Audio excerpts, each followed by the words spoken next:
the station where on this program we tell you the truth and you tell us the truth. We share information and we speak about things fearlessly, truthfully, within the law, and as it affects the Niger Delta, as it affects River State, as it affects your local government, your community, and of course Nigeria. Now, last week we talked about extensively within the time frame that we had. We spoke about Ruga, and then after we had discussed Ruga, we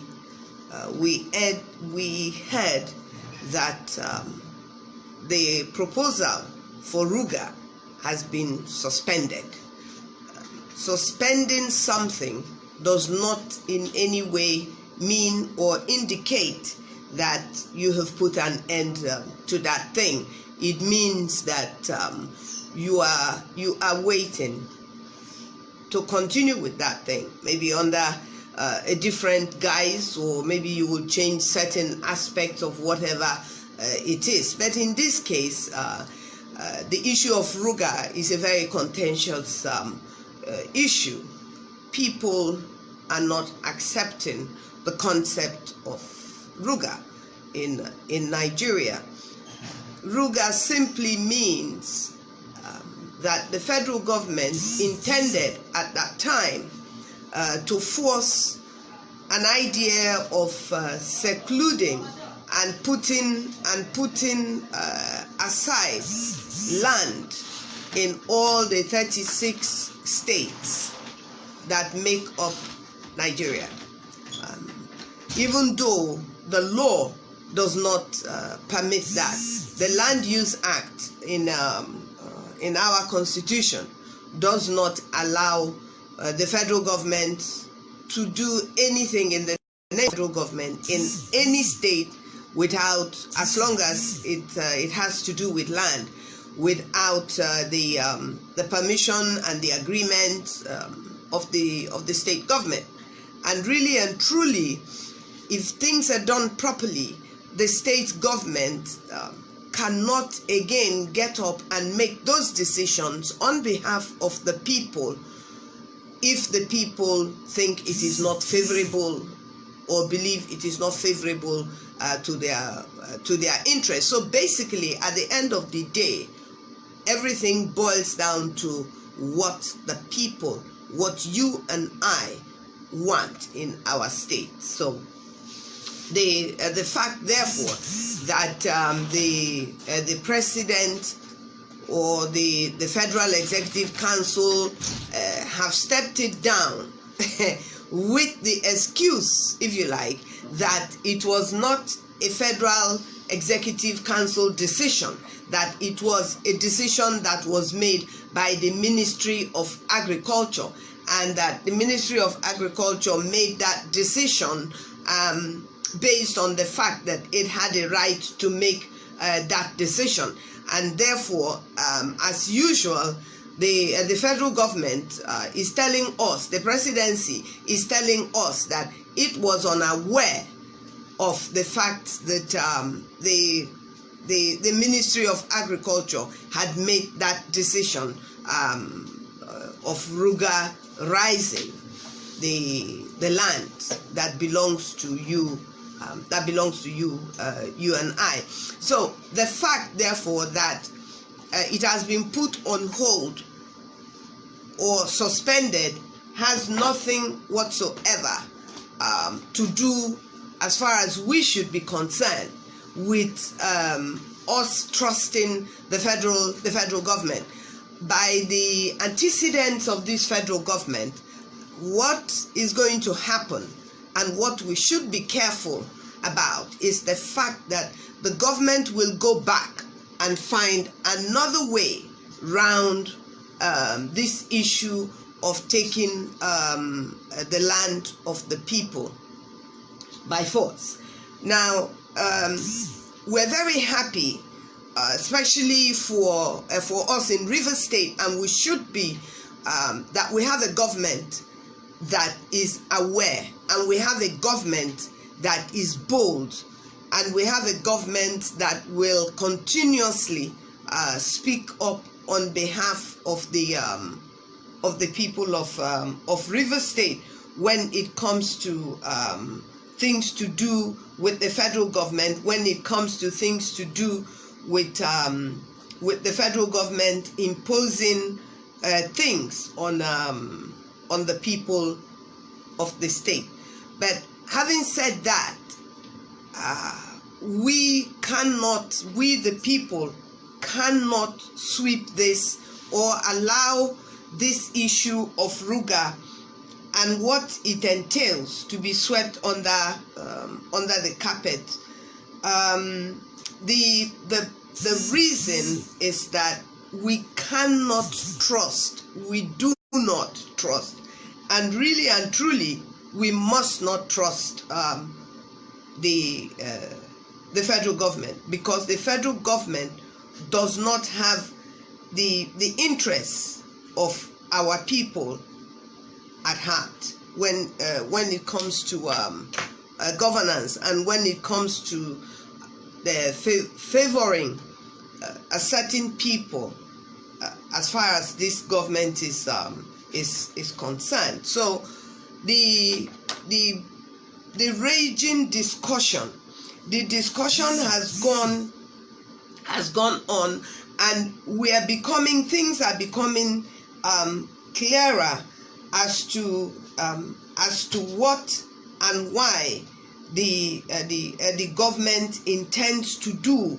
and why the government is doing this. Look, the government, if it succeeds in achieving what it wants to in the name of Ruga, is really a plan to increase the number of a particular people, of a particular place and religion, automatically to be the largest people in Nigeria, bearing in mind that the census of Nigeria is overdue.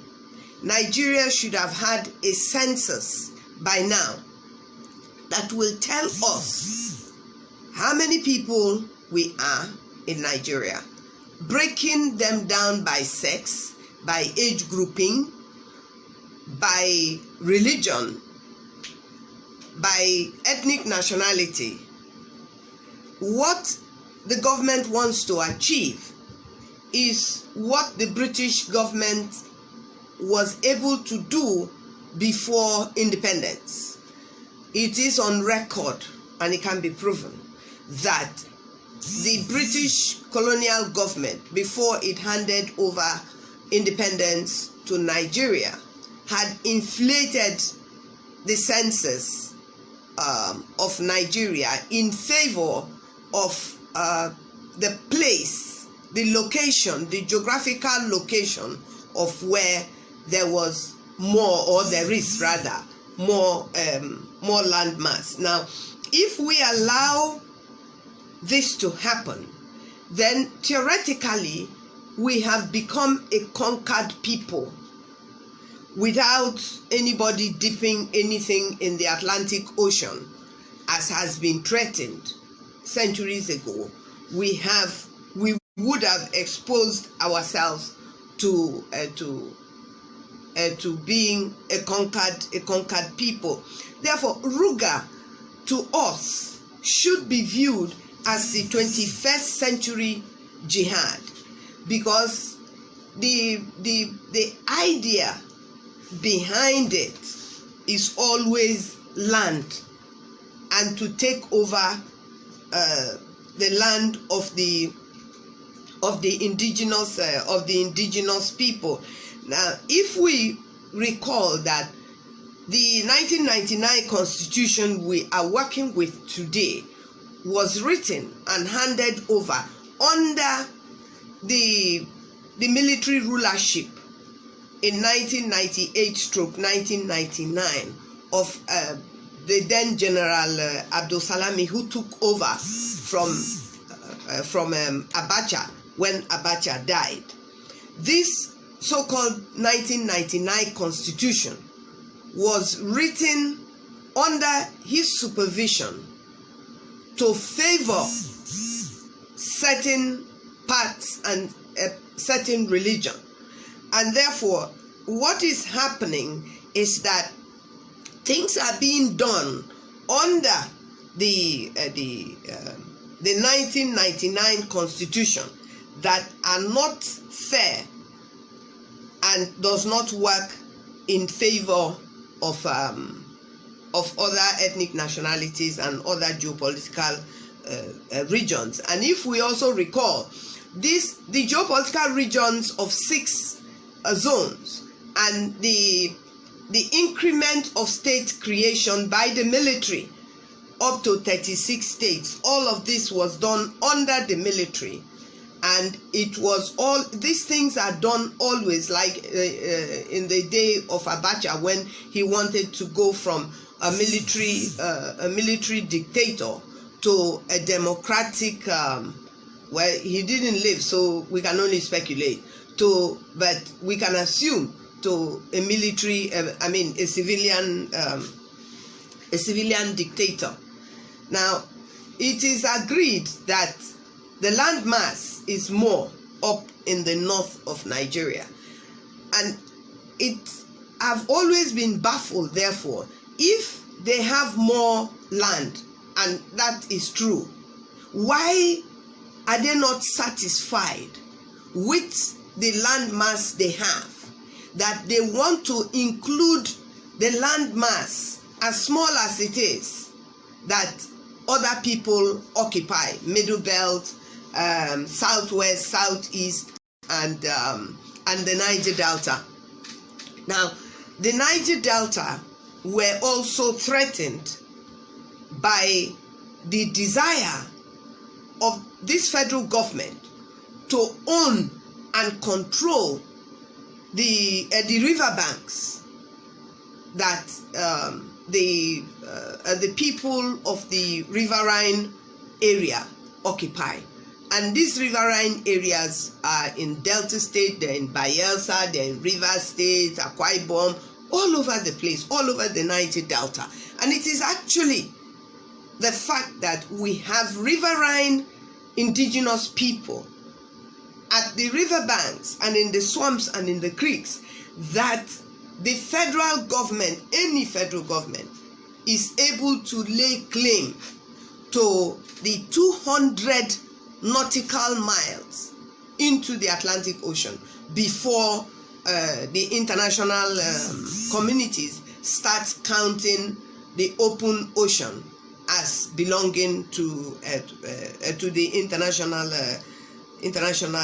community. And so what we need to do as a people, by what has played out, is to be very cautious of the fact that we should be careful about whom we sell our land to, especially farmland. We should be very careful in our desire to be seen as the people that are promoting and carrying the issue of one Nigeria on the head of the Niger Delta and back of the Niger Delta people. We should be very careful, the people we sell our ancestral land to, in any guise, for any reason, whether it is to build factory, whether it is to set up animal husbandry.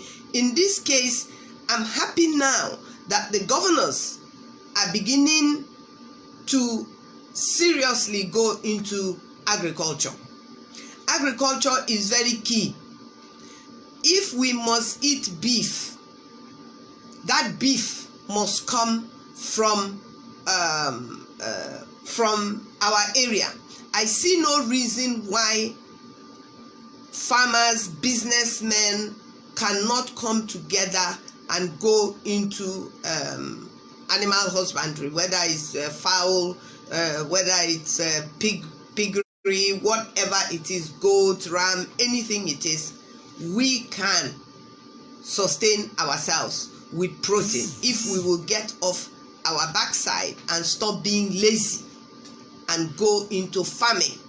Because this is the excuse. Somebody brings in cattle from wherever he's bringing in the cattle under the claim that they are nomadic people. They cannot stay in one place. They have to move from country to country.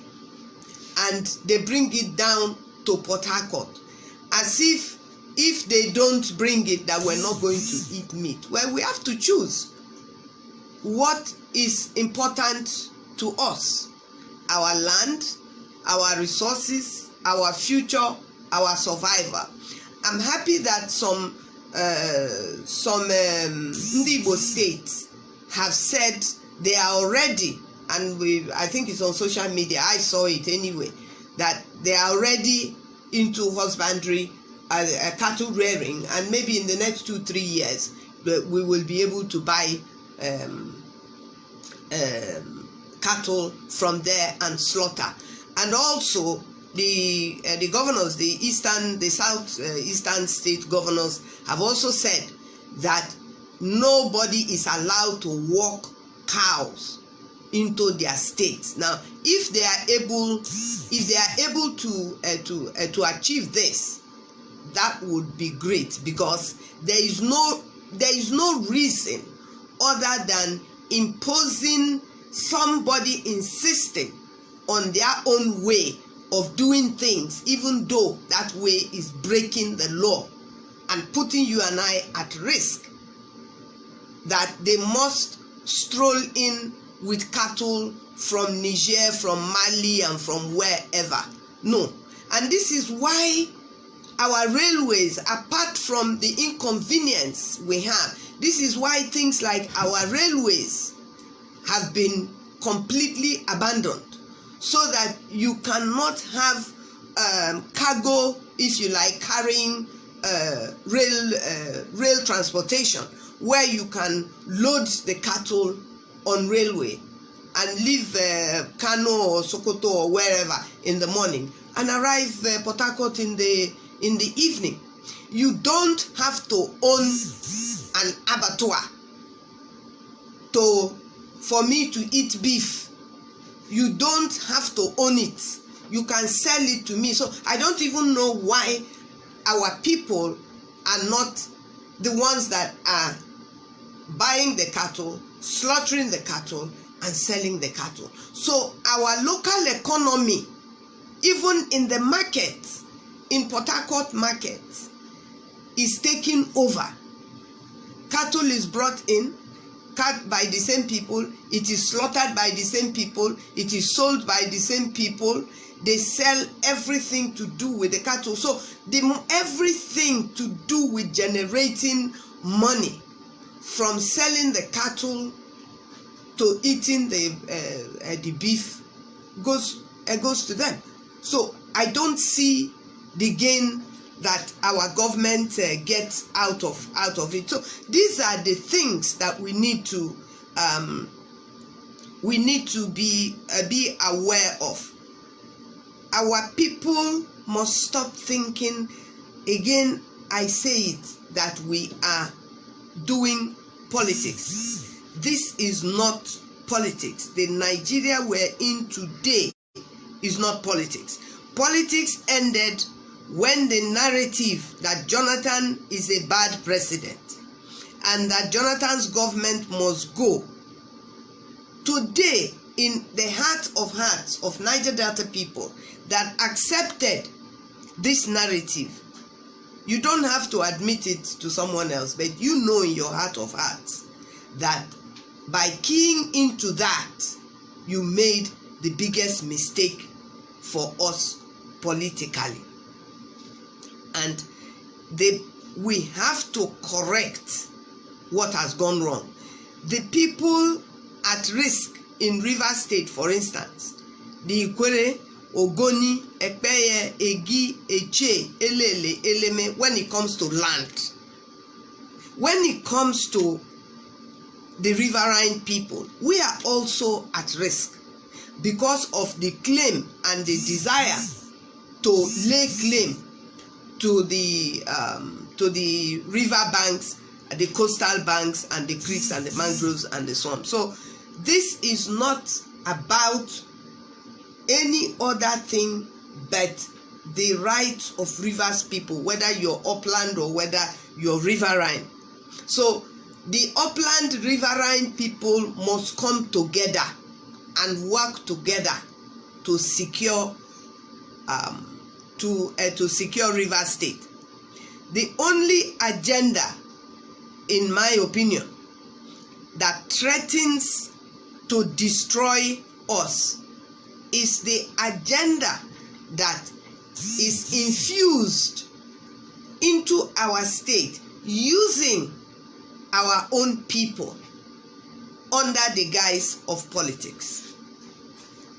The only agenda that threatens to destroy us totally is the one that tells us that instead of resisting these strangers that are dividing and ruling us, that we have to fight ourselves, and a lot of things is thrown our way, that it's our fault that there is no development. It is our fault that the area is insecure. Those issues are on ground, but nobody chooses to purposefully be underdeveloped. Something kicked it off, and we have keyed into it knowingly or unknowingly. And once you are aware of something, the best you can do for yourself is to begin to change that mistake that that you have made. So the issue of Ruga has not gone away. The issue of insecurity that is coming, we have every state, everywhere there is insecurity. People are terrified in all the states, not just in Rivers State, in all the states, in Bayelsa, in Delta, in all the states, in Lagos, in Kaduna, in Abuja, all over the place. People are terrified. And it is pointing now to one particular circumstances and situation. And politics is being used to cover it. Corruption is being used to cover it. No. Corruption is something standing on its own. Corruption started even before the amalgamation. The mere fact that the North and Southern Protectorates were amalgamated by the British is a form of corruption. It was meant to take the resources of the South to run the North, because the British government were running the Northern Protectorate on a deficit while the South had surplus. So it made more economic sense for them to bring both together and call it Nigeria. This is historical fact, but we have to mention it, not too much to blame because it has happened, but to learn from it and to see how can we change the circumstances that we find ourselves in. The politicians, the people we have elected into places of authority and power politically in the Niger Delta to represent us must peel their eyes open and know what is going on. The issue of the bill must not be read after the first reading. We must not accept anything that does not work in the interest of the Niger Delta, people. And we ourselves as people must not leave everything for the politicians alone to do. We also must be aware that we have a role. We have a role to play. And we must keep our eyes, because there is a lot of distraction going on. We must keep our eyes on what is going on in the court today, as far as the presidential election is concerned and other elections is concerned, because the report of the observers has made it very clear that our elections fell below, way below par expectation. The will of the people is not what is being read out there. Therefore, it is our responsibility, because the decision that is made in the courts between now and the last day that is allocated for the cases to be finished with is our responsibility, because the result will determine where Nigeria is heading in this country. The result will determine what will become of the Niger Delta. The result will determine what steps we must take. You see, people say to me, "Oh, where is our business? It is too Fulani people. It is too Muslims." And I said to them, "No. We have a stake. We have a stake."